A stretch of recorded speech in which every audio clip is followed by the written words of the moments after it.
দর্শকবৃন্দ, এই মুহূর্তে আমাদের এই লাইভ অনুষ্ঠানটি আপনারা যারা দেখতে পাচ্ছেন এবং ভবিষ্যতেও দেখবেন, সবার প্রতি রইল আমার সশ্রদ্ধ সালাম। আসসালামু আলাইকুম ওয়া রাহমাতুল্লাহি ওয়া বারাকাতুহু। এবং অন্য ধর্মাবলম্বী ভাই বোনেরা, আপনাদের প্রতিও রইল আমার দেশপ্রেমের শুভেচ্ছা, ভালোবাসা ও আন্তরিকতা। হোপফুলি আপনারাও সবাই ভালো আছেন। আমি এরপরে কথা বলবো হাসনাত হাবিব ভাই। আসসালামু আলাইকুম, কেমন আছেন আপনি? ওয়ালাইকুম আসসালাম, আলহামদুলিল্লাহ ভালো আছেন। আমি বেডফোর্ড শহর থেকে বলছি। জি, তো আপনার প্রোগ্রাম আলহামদুলিল্লাহ খুব সুন্দর। আর এই সরকার যেই থাকুক না কেন, সমালোচনা এটা জারি রাখতে হবে।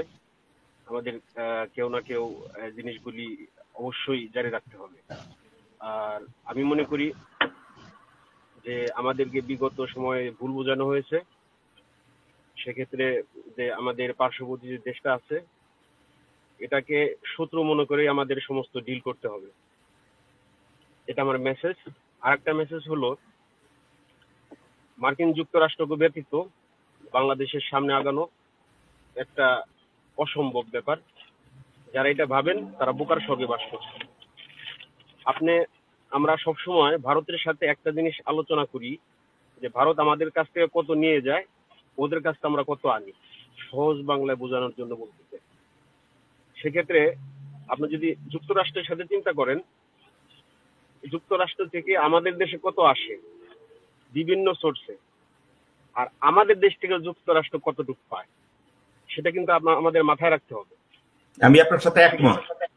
ইভেন আমরা যদি বিজনেসের ক্ষেত্রে, যে কোনো বিজনেসের ক্ষেত্রে যুক্তরাষ্ট্রের কোম্পানিকে আমরা সুবিধা দেই, সেক্ষেত্রে বাংলাদেশ অবশ্যই বেনিফিটেড হবে। এতে লস হওয়ার কোনো ধরনের কোনো সম্ভাবনা নেই। আমি আপনার সাথে একমত ভাই। আর যুক্তরাষ্ট্র অবশ্যই যে কোনো বিনিয়োগের ক্ষেত্রে তারা হাইস্ট স্ট্যান্ডার্ড মেনটেন করবে, এতে কোনো সন্দেহের অবকাশ নেই পৃথিবীর যে কোনো দেশের কম্পেয়ারে। আমি থাকি ইংল্যান্ডে, আমি বিষয়গুলো জানি। তো বাংলাদেশের যদি আগামীতে ভারতের যে আমাদের নিয়ে একটা গোল আছে ভারতের, এটা থাকবে।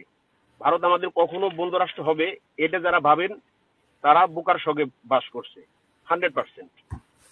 তো আমেরিকার সাথে যদি আপনি ক্লোজ টাই করতে চান, সেক্ষেত্রে তাদের ব্যবসা বাণিজ্যের ক্ষেত্রে তাদেরকেই আমাদের ফার্স্ট প্রায়োরিটি দিতে হবে।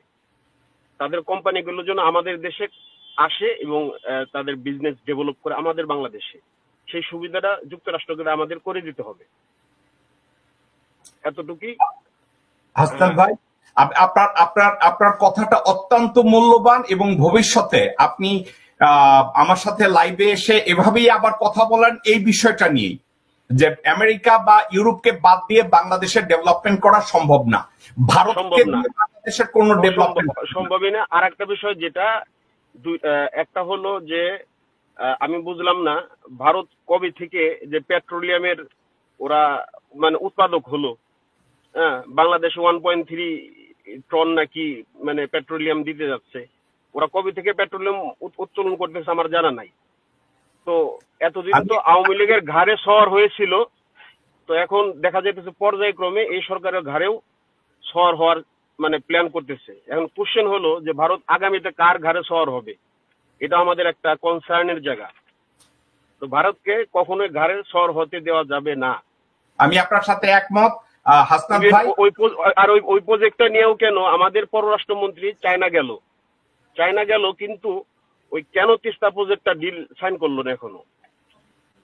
এই লোকটা চায়না যা করলোটা কি, এরা একটা কোশ্চেন। ওকে হাসনাত ভাই, আমরা এই ভাই আপনি অবশ্যই আপনার এই প্রোগ্রাম চালিয়ে যাবেন।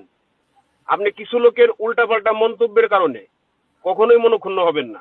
বহুত লোক আপনার পাশে আছে, আমরা আছি, থাকবো। থ্যাংক ইউ হাসনাত ভাই। আসসালামু আলাইকুম।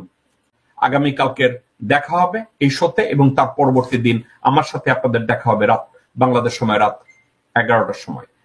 আপনারা সবাই ভালো থাকুন, সুস্থ থাকুন। ইনশাল্লাহ খুব তাড়াতাড়ি আপনাদের সাথে আবার দেখা হবে এই আশাবাদ ব্যক্ত করে আজকের আমি বিদায় নিচ্ছি। আসসালামু আলাইকুম ওয়া রাহমাতুল্লাহি ওয়া বারাকাতুহু।